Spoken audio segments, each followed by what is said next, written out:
Good morning sir. మీరు బిజీగా ఉంటారని వాయిస్ మెసేజ్ పెట్టాను. యాక్చువల్లీ మీ క్లాసెస్ చాలా బాగున్నాయి సార్.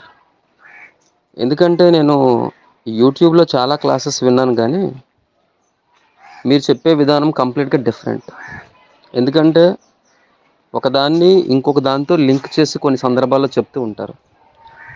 ఇది అద్భుతమైన క్వాలిటీ. అరౌండ్ 360 డిగ్రీస్ మీరు చెప్తూ ఉంటారు. సో నేను నిన్న రాసినటువంటి గ్రూప్ 1 ఎగ్జామ్లో మీరు ఈ ఫిబ్రవరి మార్చిలో చెప్పినటువంటి వాటిలోంచి కరెంట్ అఫైర్స్ గన్ షాట్గా వచ్చేసాయి సార్. అది కూడా డైరెక్ట్గా లేదు.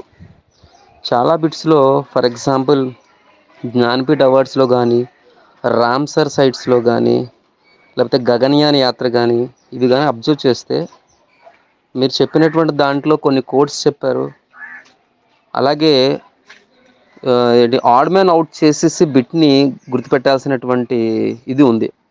పేపర్ చూస్తే టఫ్గా ఉంది కానీ మీరు చెప్పినటువంటి విధానం వలన మీరు ఏదైనా ఒక బిట్ చెప్పేటప్పుడు పదే పదే రిపీట్ చేస్తూ ఉంటారు. కొంతమంది అనుకోవచ్చు ఎందుకు ఇట్లా చెప్తున్నారని, కానీ దానివల్ల ఏమైందంటే నేను మీ వీడియోస్ని ఈరోజు వరకు కూడా అంటే డిసెంబర్ 20 నుంచి స్టిల్ ముందు రోజు వరకు ఎగ్జామ్ ముందు రోజు వరకు కూడా ఒక్కరోజు కూడా క్రమం తప్పకుండా వీడియోస్ వినేవాడిని, చూసేవాడిని కాదు సార్. ఎందుకంటే నాకు స్కూల్ లైఫ్, పర్సనల్ లైఫ్ ఈ రెండింటిని మేనేజ్ చేయడానికి కొంచెం ఇబ్బందిగా ఉండేది. అందువలన మార్నింగ్ వాకింగ్ చేసేటప్పుడు వినేవాడిని, స్కూల్కి వెళ్ళేటప్పుడు వినేవాడిని, స్కూల్లో వినేవాడిని, స్కూల్ నుంచి రిటర్న్ వచ్చేటప్పుడు వినేవాడిని, నైట్ వాకింగ్ చేసేటప్పుడు వినేవాడిని. సో దీనివల్ల నాకు ఎక్కడ కూడా డిస్టర్బెన్స్ అనిపించలేదు సార్. ఎందుకంటే అదే పుస్తకం పట్టుకొని చదవాల్సి వస్తే మాత్రము నేను ఖచ్చితంగా క్వాలిఫై అయ్యి ఉండేవాడిని కాదు. ఈ విధానం మాత్రం నాకు చాలా అద్భుతంగా పనిచేసింది. మీరు చేసినటువంటి ఈ ఇది అంటే యాక్చువల్గా డైరెక్ట్గా కోచింగ్ మీ దగ్గరికి రాలేదు కానీ ఈ ఆన్లైన్లో నాకు చాలా హెల్ప్ఫుల్ అయింది. గతంలో 2009కి ముందు నేను రాశాను గ్రూప్ ఎగ్జామ్స్, కానీ అప్పుడెప్పుడు కూడా నేను ఈ రకంగా ప్రిపేర్ అవ్వలేదు.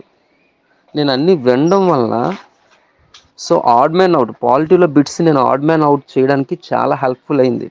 ఎందుకంటే స్టేట్మెంట్ బేస్డ్ క్వశ్చన్స్ వచ్చేసాయి. చాలామంది టఫ్ ఉందంటున్నారు. టఫ్ ఉన్నప్పటికి కూడా మనకి ఏ క్వశ్చన్స్ వచ్చో అవి గన్ షాట్గా పెట్టుకుంటే ఖచ్చితంగా క్వాలిఫై అవుతామని ఒకే ఒక ఉద్దేశంతో నేను అన్ని ఏరియాస్ని కవర్ చేయలేదు. నేను ఓన్లీ మీరు చెప్పినటువంటి పాలిటీ, మీరు చెప్పినటువంటి ఎకానమీ, అట్లాగే సైన్స్ అండ్ టెక్నాలజీ నేను కంప్లీట్ చేయలేకపోయాను సార్. దాంట్లోంచి 5 బిట్లు మాత్రమే పెట్టాను, కానీ నాకేం ప్రాబ్లం అనిపించలేదు. ఎందుకంటే నేను కీ వచ్చేసరికి నాకు టోటల్ ఎంత వస్తుందో తెలుసు. ఎంత కాదన్నా నేను 94 పెట్టాను. పోనీ నెగిటివ్ మార్కింగ్ తీసేసినా నేను అబౌవ్ 70 ఉంటాను, కానీ అంతకన్నా ఎక్కువ తగ్గదు సార్. సో కాబట్టి ఈ కోచింగ్ మాత్రం నాకు చాలా హెల్ప్ఫుల్ అయింది సార్. మీరు చెప్పినటువంటి కొన్ని పదాలు నాకు బాగా గుర్తున్నాయి. యూట్యూబ్ ఇన్ఫ్లుయెన్సర్స్ అని చెప్పేసి నిజంగా ఖచ్చితంగా ఇది గొప్ప విషయం సార్. మీలాంటి వాళ్ళు ఇలాంటి ఫీల్డ్లో ఉండడం వలన భవిష్యత్ తరాలకి చాలా హెల్ప్ఫుల్ జరుగుతుంది. ఎందుకంటే దీన్ని బట్టి కొన్ని పాలిటీ అంశాలు కానీ ఎకానమీ అంశాలు కానీ నాకు నేను ఓన్గా అనలైజ్ చేసుకోవడానికి ఇవి ఎంతగానో సహాయపడ్డాయి. అందులో ఏమాత్రం కూడా అతిశయోక్తి లేదు.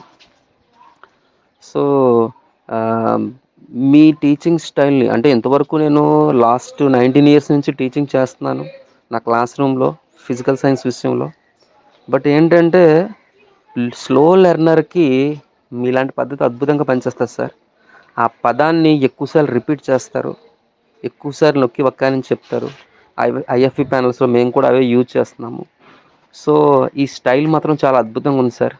మీరు కొన్ని పదాలు వాడుతుంటారు మధ్య మధ్యలో, అలాగే కోడింగ్ చేస్తూ ఉంటారు, గుర్తుపెట్టుకోవడానికి కొన్ని నెమోనిక్స్ చెప్తూ ఉంటారు. ఇవన్నీ కూడా అద్భుతంగా ఉన్నాయి సార్. సో కాబట్టి అంటే ఎవరి ప్రయాణం ఎప్పుడు ఎక్కడ ఎలా సాగుతుందో తెలీదు. సో నాకు 44 సంవత్సరాలు సార్, కానీ ఇప్పుడు నాకు ఇంట్రెస్ట్ వచ్చింది, నేను చదువుతున్నాను. నేను మొదలుపెట్టి జస్ట్ 3 మంత్స్ అయింది. ఈ 3 మంత్స్ అయినప్పటికి కూడా గ్రూప్ 1లో నేను బాగానే సక్సెస్ అయ్యాను. నా టార్గెట్ అయితే deputy educational officer. April 13 sir exam అనుకుంటున్నాను. మీరు ఇచ్చినటువంటి దీంతోటి ఇది పాతది రివిజన్ చేస్తూ, అలాగే కొత్తగా మరలా ఎకానమీ, పాలిటీ అండ్ జాగ్రఫీ వీటినే కొంచెం జాగ్రత్తగా మరొకసారి ఇన్ డెప్త్‌కి వెళ్లి చేయాలనుకుంటున్నాను. ఎందుకంటే హిస్టరీ పార్ట్‌ని ఇప్పుడు పట్టుకున్న దానికి నేను న్యాయం చేయలేను. సో, కాబట్టి thank you very much sir. మీలాంటి గొప్ప వ్యక్తులు నాకు కలవడం చాలా అదృష్టంగా భావిస్తున్నాను. Thank you very much sir.